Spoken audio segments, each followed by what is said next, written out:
رمضان كريم رمضان كريم مبارك عليكم الشهر.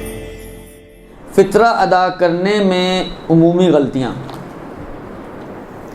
دیکھیں، سب سے پہلے تو میں ایک مسئلہ آپ کی خدمت میں عرض کروں فطرے کے حوالے سے، کیونکہ میرا خیال ہے میری آج آخری کلاس ہے، فطرے کی بات نہیں ہو پائے گی، تو یہیں پر رک کر اب فطرے کا سوال آئے تو دو تین چیزیں آپ کی خدمت میں عرض کر دوں. ایک تو یہ کہ ماہ مبارک رمضان گزر رہا ہے. آپ ابھی ماہ مبارک رمضان میں جو میرے ذہن میں تینوں مراجع کے نزدیک خوئی، خمینی، سیستانی، آپ ابھی فطرے ہی کی نیت سے فطرہ نکال کر آپ کسی فقیر کو دے سکتے ہیں. فطرہ نکالنے کے لیے ضروری نہیں ہے کہ آپ چاند رات کا انتظار کریں. آپ ابھی بھی رمضان میں بھی فطرہ نکالا جا سکتا ہے. اور آپ مثلا بہت سے لوگ یہ کہتے ہیں یار ہم چاند رات کو فطرہ نکالیں، عید والے دن پہنچائیں تو ان کے بچوں کے لیے مثلا کسی کو عید کے کپڑے لینے ہیں، عید کی شاپنگ کرنی ہے، تو ان کو بلاخر اتنا پیسے تو ملنا چاہیے نا. تو ٹھیک ہے، آپ رمضان میں نکال کے دے دیں. جن فیملیز کو آپ دینا چاہتے ہیں آپ اپنا فطرہ ابھی رمضان میں نکالیں، اور رمضان میں نکالنے کے بعد ان کو ابھی سے دے دیں تاکہ وہ ابھی سے ہی عید کی تیاری کرنا چاہیں تو کر لیں. تو پہلا مسئلہ تو یہ ہے. اب یہاں پر ایک سوال پیدا ہوتا ہے کہ یہ جو ہم بچپن سے سنتے ہیں کہ جی پہلے قرضے کی نیت سے دیں، اور وہ اس صورت میں کہ اگر آپ رمضان سے پہلے فطرہ دینا چاہیں. آپ رمضان سے پہلے اگر کسی کو فطرہ دینا چاہیں تو رمضان سے پہلے فطرہ نہیں دے سکتے. اس میں پھر یہ فقہا فرماتے ہیں کہ آپ قرضے کی نیت سے دے دیں، جب شب عید آئے تو اسی قرضے کو آپ فطرے کے طور پر قرار دیتے ہوئے ان کو فطرے میں حساب کر لیں. تو یہ بھی ہو سکتا ہے کہ اگر آپ رمضان سے پہلے دینا چاہیں. بعض اوقات ہوتا ہے کوئی خاص افراد ہوتے ہیں یہ مثلا 2 3 3 4 4 مہینے بعد چکر لگاتا ہے، اب اتفاق سے رمضان سے پہلے آ گیا، آپ نے کہا ابھی آیا ہے تو یہ آئے گا مثلا 2 مہینے بعد 3 مہینے بعد، اور اسی کو آپ دینا چاہ رہے ہیں تو آپ اس کو قرضے کے طور پہ دے دیں، اور بعد میں اس کو شب عید اس کو آپ فطرے کے طور پر حساب کر لیں. تو سانپ بھی مر گیا اور لاٹھی بھی نہیں ٹوٹی آپ کی، دونوں کام ہو گئے آپ کے. درست؟ یہ ہو گیا آپ کا. البتہ کوئی رمضان کے دوران بھی یہ کرنا چاہے تو کر سکتا ہے، منع نہیں ہے کوئی. یعنی کسی کا دل نہ مان رہا ہو، کیونکہ بعض چیزیں ایسی ہوتی ہیں وہ اتنی ذہن میں بیٹھی ہوئی ہوتی ہیں کہ دل ہی نہیں مانتا کہ شب عید کی بجائے میں جو ہے مثلا آج 10 رمضان کو جو ہے فطرہ نکال دوں. بچپن سے ایک چیز سنتے آ رہے ہیں یا پریکٹس ہوتی ہے انسان کی، تو وہ اتنی آسانی سے یہ جو حلق ہے نا ہمارا، اس سے نیچے چیزیں اترتی نہیں ہیں. اگر یہ آپ کے حلق میں نہ کوئی چیز پھنس جائے پھر میرا جملہ. درست؟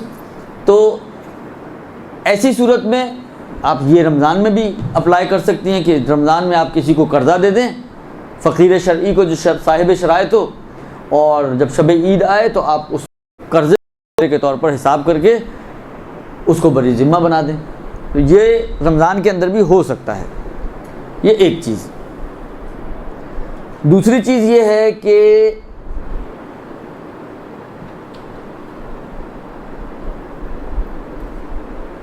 فطرے میں اگر انسان نے فطرہ نکال کے رکھ دیا، مثلا آپ نے ایک فطرہ نکال کے رکھ دیا، تو انسان کو یہ پتہ ہونا چاہیے. یہ ایک بہت بعض اوقات غلطی کرتے ہیں لوگ کہ مثلا لمسم اماؤنٹ نکال کے رکھ دیتے ہیں، ان کو پتہ ہی نہیں ہوتا کہ کس چیز کی قیمت نکال رہے ہیں. یہ غلط ہے. اگر کوئی زیادہ دینا چاہتا ہے اس کا طریقہ میں آپ کو بتا دیتا ہوں. آپ پہلے طے کریں کہ آپ کس چیز کی قیمت نکال رہے ہیں. آغا سیستانی کے اعتبار سے غالب غذا، جو آپ کے معاشرے کی غالب غذا ہے، اس میں سے کوئی بھی چیز آپ فطرے کے طور پر 3 کلو پر ہیڈ دے سکتی ہیں. چاول، آٹا.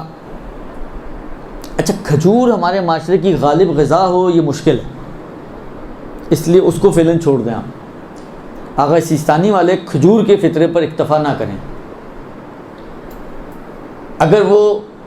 اگرچہ میں نے کہا نا کہ بعض مراجع نے یہ لکھا کہ کھجور بہتر ہے سب سے، لیکن وہ شاید یا تو اپنے معاشرے اور ماحول کو مد نظر رکھتے ہوئے، یا بعض لوگ ایکسیپشنلی کھجور کو مانتے ہوں گے تو اس وجہ سے. لیکن آغا سیستانی نے ایسی کوئی بات نہیں کی ہے. لہذا غالب غذا جو معاشرے کی ہے اس کے حساب سے آپ نکالیں. گوشت کھایا جاتا ہے، گوشت کا دے سکتے ہیں آپ. اگر کسی کو زیادہ دینے کا شوق ہو رہا ہے کہ سامنے، کیونکہ دیکھیں بالآخر یہ جاتا فقراء کے پاس ہے. ہم لوگ اس میں اتنی کنجوسی سے کام لیتے ہیں، یقین مانیں ہماری کوشش یہ ہوتی ہے کہ سب سے کم والی چیز کو لیں، آٹا، اور آٹے میں بھی اگر فرض کریں، مثال دے رہا ہوں، ریٹ اگر 38 روپے، تو ہم یہ بھی نہیں کہتے کہ چلو راؤنڈ کر کے 40 روپے کرتے ہیں اور 120 روپے نکالتے ہیں، ہم 38 کے حساب سے نکالتے ہیں۔ ویسے کیلکولیشن کے حساب سے ہونا یہی چاہیے، لیکن بالآخر آپ دیکھیں، آپ نے یہ پیسہ چاہے آپ مشتری اس کے وکیل کو بھی پہنچا رہی ہیں، تو بالآخر اس کے پاس سے جانا تو فقراء کے ہاتھ میں نا۔ اچھا، فطرے کی اماؤنٹ ایسی اماؤنٹ ہوتی ہے کہ اس کو چینج کرنے کی اجازت نہیں ہوتی۔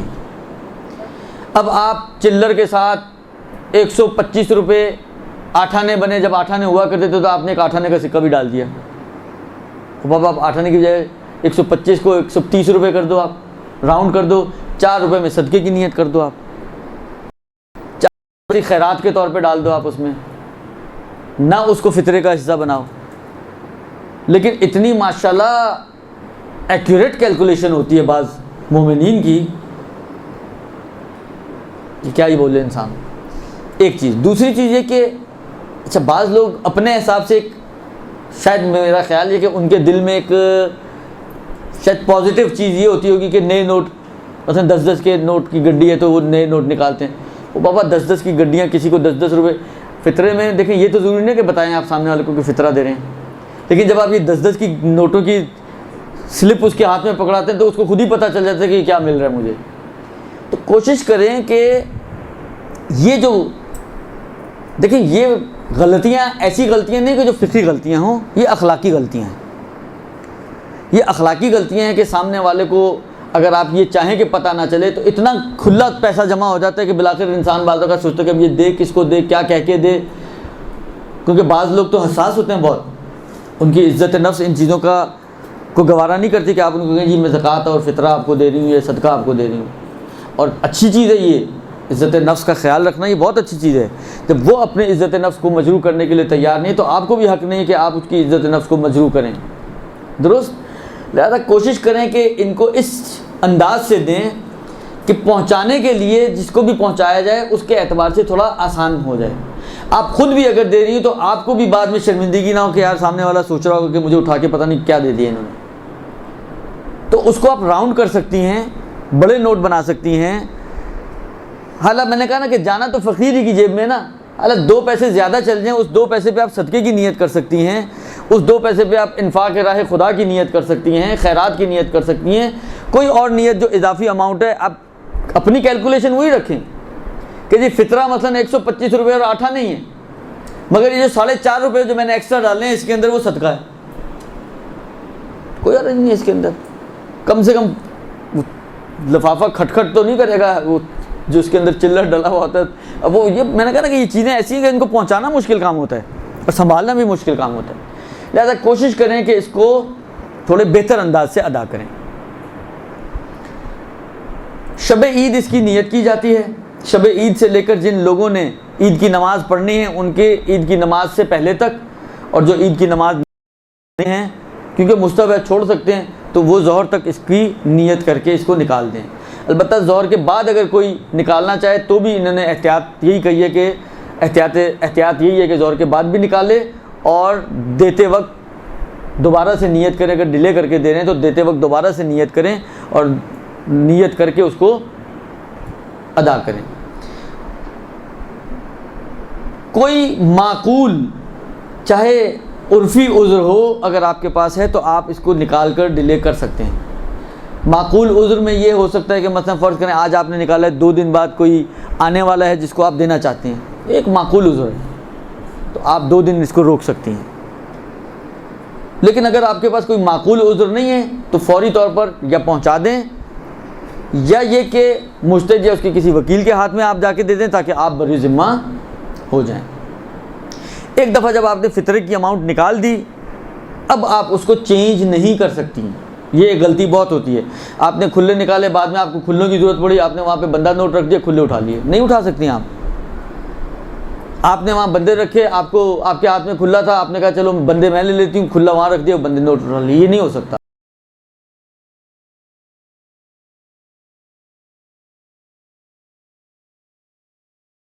بن گئی، جب یہ زکوٰۃ بن گئی اب اس کے اوپر آپ کا کوئی حق نہیں ہے۔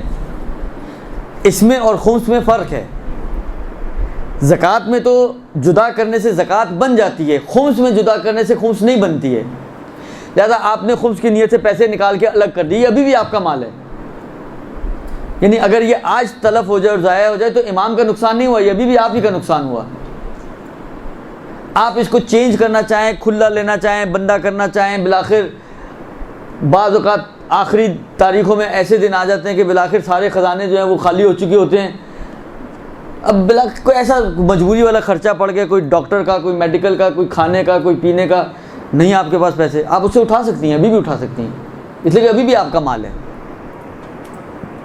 بس خمس میں اور زکوٰۃ میں یہ ایک فرق ہے کہ خمس جدا ہونے سے خمس نہیں بنتی ہے، خمس ادا کرنے سے خمس بنتی ہے.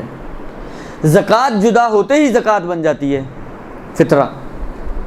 لہذا وہ ابھی بھی آپ کا مال ہے، خمس والا مال اگر جدا کر دیا، لیکن یہ اب آپ کا مال نہیں رہا. جب آپ کا مال نہیں ہے تو آپ کو تصرف کا حق بھی اس میں نہیں ہے. لہذا آپ اس کے اندر اب تصرفات صرف ایک تصرف کر سکتے ہیں، وہ یہ کہ اس کو اٹھائیں اور کسی مستحق کو جو جامع الشرائط انسان ہے اس کو دے دیں. اس کے علاوہ آپ اس میں کوئی اور تصرف نہیں کر سکتے. درست جی. ایک آخری میرا خیال ہے مسئلہ میں فطرے کے حوالے سے بیان کر دوں. پہلے ایک سوال پیش کروں اور پھر اس کا جواب. باہر کے لوگ جو باہر کے ملکوں میں رہتے ہیں، بعض اوقات ایسے ملکوں میں جہاں پہ فقراء نہیں ہوتے یا صاحب شرائط فقراء موجود نہیں ہیں، وہ پاکستان میں فطرہ دینا چاہتے ہیں، یا کراچی میں ایک رہنے والا فرض کریں لاہور میں کسی کو فطرہ دینا چاہتا ہے، تو کیا میں اپنے ملک سے فطرے کو یا اپنی شہر سے فطرے کو باہر نکال سکتا ہوں؟ ایک صورت جو نکالنے کی ہے وہ یہ ہے کہ اگر آپ کے شہر میں کوئی فقیر موجود نہیں ہے تو فقیر نہ ہونے کی صورت میں آپ فطرہ اپنے شہر سے باہر اس شہر کی طرف لے کے جا سکتے ہیں جہاں پہ فقیر موجود ہے.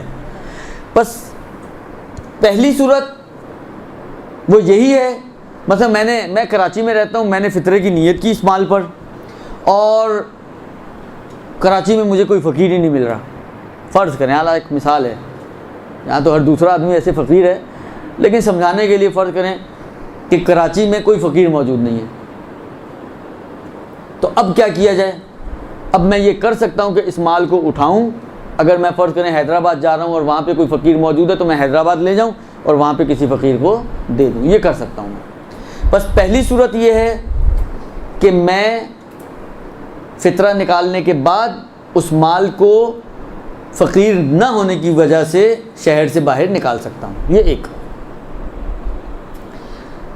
دوسری صورت جو بن سکتی ہے وہ یہ بن سکتی ہے، اب جو دو باب کی صورتیں جو آ رہی ہیں تھوڑی ٹیکنیکل صورتیں ہیں، اس میں تھوڑا سا توجہ آپ کی درکار ہے زیادہ. درست. مثلا فرض کریں میں کراچی میں ہوں، کراچی میں فقیر بھی موجود ہے، اس کے باوجود میں چاہتا ہوں کہ لاہور میں مثلا فرض کریں میرا کوئی رشتہ دار ہے، عزیز ہے، کوئی بہت ہی زیادہ دوست ہے، ضرورت مند ہے، میں اس کو دینا چاہتا ہوں. مثلا اس کی بیٹی کی شادی ہے یا کوئی خاص مثلا میڈیکل کا کوئی بڑا خرچہ اس کی گردن پہ آیا ہوا ہے، وہ بہت پریشان ہے، تو میں اس کو دینا چاہ رہا ہوں. ان کے کراچی میں فقیر موجود ہیں. تو پہلے مسئلے سے یہ بات تو کلیئر ہے کہ اگر آپ کے اپنے شہر میں فقیر موجود ہے تو آپ کو حق نہیں ہے کہ آپ اس مال کو جو زکوٰۃ کا مال ہے، آپ جو فطرہ ہے، آپ کراچی سے باہر لے جائیں. حق تو نہیں ہے، لیکن دل میرا چاہ رہا ہے کہ میں اسی کو دوں لاہور میں. اب کروں تو کیا کروں؟ کوئی شریعت نے اس کی راہ نکالی ہے؟ اللہ مجتہد کے وکیل سے پوچھنے کے علاوہ والی راہ میں نہیں پوچھنا چاہتا. پوچھے بغیر کچھ کر سکتا ہوں میں؟ دو راستے ہیں یہاں پر کہ آپ پوچھے بغیر یہ کام کر سکتے ہیں. ایک راستہ یہ ہے کہ اگر آپ کا کچھ مال جو فطرے کے برابر ہو، کم سے کم اتنا مال آپ کا لاہور میں پڑا ہوا ہو کسی مثلا آپ کے جان پہچان والے کے پاس، تو آپ اس کو بولیں کہ تم میرے مال کو لو، اس پہ میری طرف سے فطرے کی نیت کرو اور خاموشی سے جا کے یہ فلاں صاحب کو پہنچا دو. ایک طریقہ یہ ہو سکتا ہے. اب ہم تھوڑی سی اچھی مثالوں پر آئیں. کراچی میں ان مثالوں کو، حالانکہ یہ اچھی اس لیے بن سکتی ہے کہ کراچی میں فقیر ہیں اور اس کے باوجود ہم دے رہے ہیں. مثلا یہ مسئلے زیادہ پیش آتے ہیں، یہ کراچی لاہور کی نسبت اتنے پیش نہیں آتے جتنے باہر کے ملک والوں کے لیے پیش آتے ہیں، وہاں پہ فقیر ہوتے نہیں ہیں۔ تو ایک صورت تو ان کے پاس بھی ہے کہ فطرہ نکالیں، اور جب البتہ وہ اتنا ڈیلے کرنے کا بھی مسئلہ آتا ہے کہ مثلا انہوں نے ابھی سال بعد آنا ہے تو سال تک وہ فطرے کو روک کے رکھیں، یہ بھی ایک مشکل مسئلہ ہے۔ لہذا ان کے لیے ریکمینڈڈ طریقہ یہی ہے۔ عام طور پر یہ ہوتا ہے کہ مثلا فرض کریں کوئی بیٹا گیا ہوا ہے مثلا سعودیہ میں کما رہا ہے، اس کے کچھ نہ کچھ پیسے اکاؤنٹ تو یہاں پہ بھی چل ہی رہا ہوتا ہے، تو وہ اپنی فیملی کا اگر فطرہ نکالنا چاہ رہے ہیں تو یہاں پر اپنے بھائی کو، اپنے والد کو، جس کے ہاتھ میں بھی اس کا اکاؤنٹ چل رہا ہے، اس کو بولو کہ بھائی میرے مال میں سے اتنے پیسے نکالو اور اس پہ میری طرف سے، میرے بہاف پر آپ میرے وکیل بن جاؤ اور میری وکالت میں اس پر میری طرف سے فطرے کی نیت کرو، اور یہ جہاں اپنے پیسے دو وہ یہ بھی پہنچا دینا۔ یہ بغیر کسی، یعنی یہ وہ والی صورت ہے کہ سام بھی مر جائے اور لاٹھی بھی نہ ٹوٹے، یا فقیر ہونے کے باوجود بھی وہ یہ کام کرنا چاہے تو یہ کر سکتا ہے۔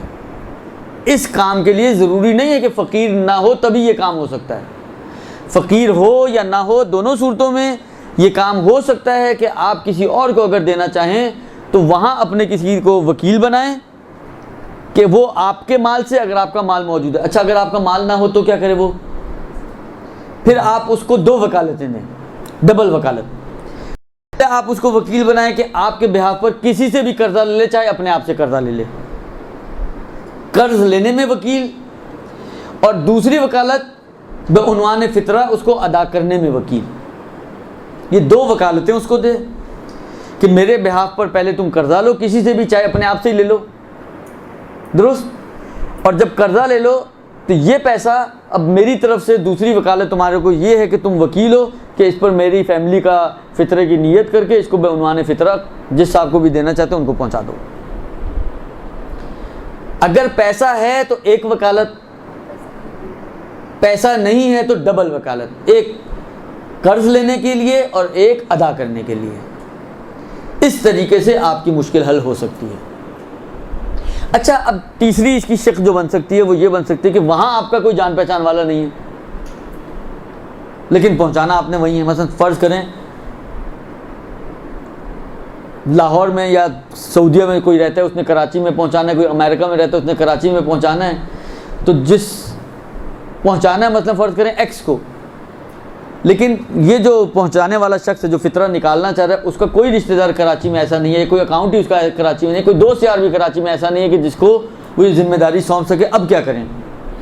دوسرا طریقہ یہ ہو سکتا ہے اس کا کہ جس کو دینا ہے آپ ڈائریکٹلی اس سے بھی رابطہ کر سکتے ہیں اور اس سے ایک وکالت لے لیں۔ مثلا میں نے آغا ایکس کو دینا تھا، میں آغا ایکس کو کال کروں کہ بھائی صاحب مجھے کچھ پیسے آپ تک پہنچانے ہیں، تو آپ مجھے وکیل بنائیں اس بات کے لیے، کیونکہ میں نے کہا نا یہ چینج نہیں ہو سکتے، اب آپ کو وہاں سے بھیجنا ہے، کرنسی ممکن ہے چینج کرنی پڑے، ممکن ہے بینک کے ذریعے بھیجنا پڑے، ممکن ہے اس میں سے کچھ کٹوتی ہو جائے، یہ ساری چیزیں ہونی ہیں، آپ کو تو حق نہیں تھا، تو آپ اس سے وکالت لیں اس بات کی کہ بھائی مجھے آپ کو کچھ پیسے پہنچانے ہیں، آپ مجھے وکیل بنا دیں کہ میں آپ کے بہاف پر ان پیسوں کو ایکسیپٹ کر لوں اور پھر میں آپ کو ٹرانسفر کر دوں ایک دفعہ۔ اب یہ اس کا مال بن گیا تو پھر وہ آپ آزاد ہو جائیں گے۔ وہ اگر آپ ہی کو وکیل بنا دے تو آپ یہ کر سکتے ہیں کہ اپنے ایک ہاتھ میں پیسے لیں اپنے فطرے کے، اور جس کی وکالت آپ کے پاس ہے میں اس کی وکالت میں قبول کرتا ہوں، اس کے بعد یہ پیسے ہو گئے اس صاحب کے اور اب یہ فری ہو گیا۔ اب اس سے جو آپ نے اجازتیں لینی ہے چینج کرنے کی، ٹرانسفر کرنے کی، ٹرانسفر میں کٹوتی کی، یہ ساری آپ اس سے اجازتیں لے لیں، اس کے بعد آپ یہ پیسے اس کو آرام سے ٹرانسفر کر سکتے ہیں۔ یہ 2 طریقے ہمارے پاس ایسے ہیں کہ جو فطرہ کسی اور جگہ منتقل کرنا چاہیں تو اس کو منتقل کرنے کے طریقے ہیں۔ یہ تو بہت سارے سوالات آ گئے۔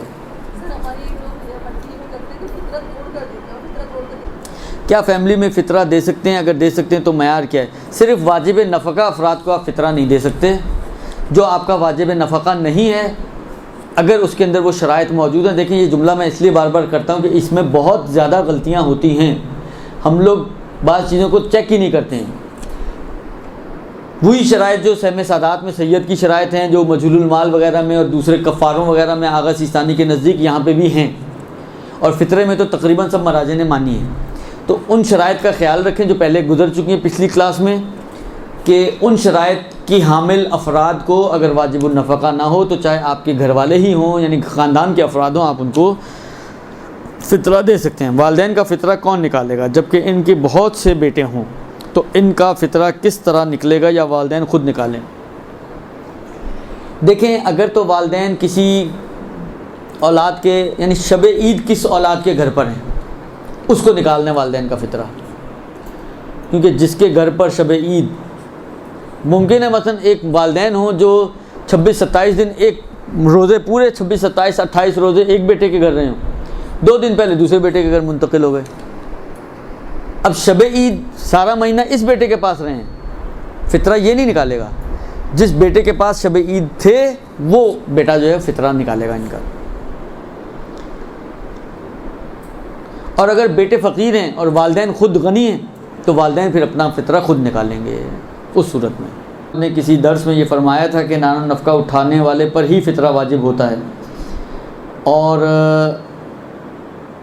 چاند رات کو کسی کے گھر جائیں وہاں رہیں، لیکن فطرہ نان و نفقہ اٹھانے والے پر ہی آئے گا۔ یہ بات اپنی حد تک صحیح ہے، یہ جو جملہ ہے یہ اپنی حد تک صحیح ہے، لیکن ہوتا یہ ہے کہ جب آپ کسی کے پاس رہنے کے لیے جاتے ہیں تو عرفی طور پہ آپ اس وقت اس کے اہل و عیال شمار ہو رہے ہوتے ہیں، اس کے نان و نفقے میں شامل ہو جاتے ہیں۔ تو کیونکہ آپ اس کے نان و نفقے میں شامل ہو جاتے ہیں لہٰذا اس کی گردن پہ آپ کا فطرہ ہے۔ قانون یہی ہے، لیکن میں نے کہا نا، سمجھنے میں شاید مجھے لگتا ہے کچھ یہاں پہ مس انڈرسٹینڈنگ ہوئی ہے، اور وہ یہی ہے کہ ایسا نہیں ہے کہ آپ رہیں کہیں پہ بھی تو نان و نفقہ کسی اور کے اوپر چل رہا ہے، نہیں، جہاں پہ آپ رہ رہے ہوتے ہیں عرفی طور پر آپ اس کے گھر والوں کا حصہ کاؤنٹ ہوتے ہیں اتنا۔ اسی لیے یہ مسئلہ آتا ہے کہ اگر کوئی شخص چاند رات صرف افطار کے لیے جائے، افطار کر کے اٹھ کے آ جائے، اس کا فطرہ اس میزبان پر واجب نہیں ہے۔ کیوں؟ اس لیے کہ اتنے سے کھانا کھانے سے صرف یہ اس کے گھر والوں کی طرح ٹریٹ نہیں ہوتا، گھر والوں کی طرح اس وقت ٹریٹ ہوتا ہے جب یہ اس کے پاس رہنے کے لیے جائے۔ کوئی چاند رات یا ایک دن پہلے 2-4 دن رکنے کے لیے، جیسے عام طور پہ بچیاں ہوتی ہیں میکے چلی گئیں، عید منانے کے لیے جانا ہے، 2 دن پہلے چلی گئی میکے، تو اب یہ 2 دن پہلے میکے آنے کی وجہ سے اپنے والد کے گھر والوں کا حصہ کاؤنٹ ہو رہی ہیں۔ کیونکہ والد کے گھر والوں کا حصہ کاؤنٹ ہو رہی ہیں اس لیے ان کا فطرہ والد کی گردن پر آئے گا، ان کے نفقہ شوہر پہ واجب ہے، لیکن اس کے باوجود فطرہ باپ پر واجب ہو جائے گا اگر باپ ہے یا جو بھی بہرحال اس گھر کا کرتا دھرتا ہے، سربراہ ہے۔ تو اصل بات یہی ہے، اور اگر آپ کتابیں اٹھا کے دیکھیں تو اس میں جملہ بھی ہے کہ نانخور شمار ہو اس کا۔ تو نانخور شمار ہونا یہ فرق کر رہا ہے، یہ 27 دن ایک بیٹے کے پاس رہنے کے بعد آخری 3-4 دن اگر دوسرے بیٹے کے پاس رہ رہی ہے تو اب اس وقت میں یہ اس کی نانخور شمار ہو رہی ہیں، نہ اس کی نانخور جس کے پاس 27 دن کھایا ہے۔ اس کی نانخور تھی، ہیں نہیں، ہیں اس کی، جب اس کی ہیں تو فطرہ اس کے اوپر واجب ہوگا۔ ہاں، فطرہ توڑنے کا مسئلہ، اس میں اب جو مجھے یاد پڑ رہا ہے، آغا خوئی کی احتیاط واجب ہے کہ فطرہ نہ توڑا جائے۔ آغا سیستانی احتیاط مستحب کے ظاہراً قائل ہیں، جو میرے ذہن میں اس وقت ہے۔ اب دیکھیں اگر یہ جلدی میں یہ مسئلہ مجھے مل جائے۔ ویسے تو تقریباً کم و بیش جو فطرے کے حوالے سے اہم مسئلے تھے جو آپ کو پیش آنے والے تھے وہ میں نے آپ کی خدمت میں عرض کر دیے۔ زکوٰۃ فطرہ، اچھا 2 چیزیں اس میں مجھے اب نظر آ گئیں، وہ بھی میں عرض کر دوں۔ ایک تو یہ کہ مثلا فرض کریں میں مہمان بن کے گیا کسی کے پاس، رات میں نے کہیں اور گزاری، تو میرا فطرہ کس پہ واجب ہو گیا؟ اس میزبان پر۔ حالانکہ اس نے کہا ہم کھانا بھی کھلائیں اور فطرہ بھی دیں، ہم نہیں دیتے ان کا فطرہ، خود دیں اپنا فطرہ، ہم کیوں دیں؟ اس نے میرا فطرہ نہیں نکالا، تو آیا اس کے نہ نکالنے کی صورت میں اب میرے اوپر واجب ہوگا یا نہیں ہوگا؟ تو آغا خوئی کی جو تعبیرات ہیں اس سے ایسا سمجھ میں آ رہا ہے کہ آغا خوئی یہ کہتے ہیں کہ اگر تو کسی عذر کی وجہ سے اس نے نہیں نکالا، مثلا بھول گیا تھا کہ ان کا بھی نکالنا چاہیے مجھے، تو احتیاط واجب یہ ہے کہ میں اپنا خود نکالوں۔ لیکن اگر ہٹ درمی کرتے ہوئے نہیں نکال رہا تو ان سے ایسا سمجھ میں آ رہا ہے کہ پھر میرے پر بھی میرا تو ویسے ہی ساقط ہو گیا، ان کی گردن پہ چلا گیا، اس نے نہیں نکالا تو وہ گنہگار ہوگا، میرا اپنے اوپر واجب نہیں ہوگا۔ لیکن آغا سیستانی فرماتے ہیں کہ اگر وہ نہیں نکال رہا اور میرے اندر شرائط موجود ہیں، بالغ ہوں، آزاد ہوں، غنی ہوں، تو پھر میرے اوپر اپنا فطرہ واجب ہو جائے گا، مجھے خود نکالنا پڑے گا۔ یہ ایک مطلب۔ دوسرا، جو مسئلہ جو ہے وہ یہ کہ بعض اوقات یہ ہوتا ہے گھر میں مثلا آپ کے گھر میں مزدور لگے ہوئے ہیں، سارا دن آپ کے گھر میں کام کرتے ہیں، ہو سکتا ہے افطار بھی وہیں بیٹھ کے کرتے ہوں یا آپ ہی ان کو افطار کرا رہی ہوں، حالانکہ ان کا فطرہ بھی ہمارے اوپر واجب ہو جائے گا۔ یہ فرماتے ہیں کہ جس کو آپ نے اجرت پہ کام کے لیے رکھا ہوا ہے، جیسے یہی مزدور وغیرہ یا بڑھئی وغیرہ یا خادم، مثلا ماسی آتی ہے، روز آتی ہے آپ کے گھر، درست، اگر ان کے اخراجات ان کی اپنی گردن پر ہیں، یعنی آپ ان کے سارے خرچے آپ کی گردن پر نہیں ہیں، آپ تو صرف اجرت دیتے ان کو، باقی خرچے وہ خود ہی کرتے ہیں، اور یہ ساتھ ساتھ آپ کے گھر والوں کا حصہ بھی شمار نہیں ہوتے۔ بعض اوقات ہوتے ہیں ایسا پڑاؤ ڈالا ہے کہ انہوں نے کہا، آپ نے بھی کہا کام کیا، آپ کو جلدی، آپ نے کہا یار ایک ہفتہ یہیں رک جاؤ اور یہیں پہ کام کرو، سارا دن رات لگے رہو۔ تو ابھی ایک ہفتہ ایسا ہے کہ یہ ایک ہفتہ اصلا اس انداز سے ہے کہ عرفی طور پہ یہ اس کے گھر والوں کا حصہ شمار ہو رہے ہیں، تب تو اس پہ واجب ہو جائے گا، لیکن اگر یہ اس کے گھر والے بھی شمار نہیں ہو رہے ایک، اور اس کے اخراجات بھی سارے اس کی گردن پر نہیں ہیں دو، تو فرماتے ہیں کہ پھر ان کا فطرہ اس کی گردن پہ واجب نہیں ہوگا۔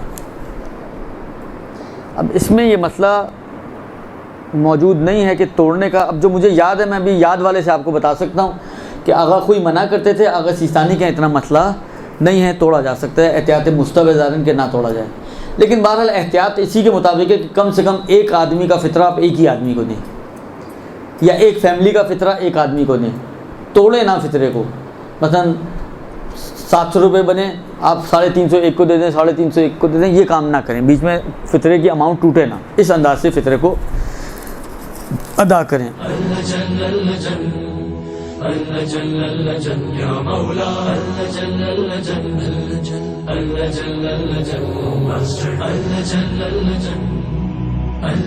يا صاحب السماء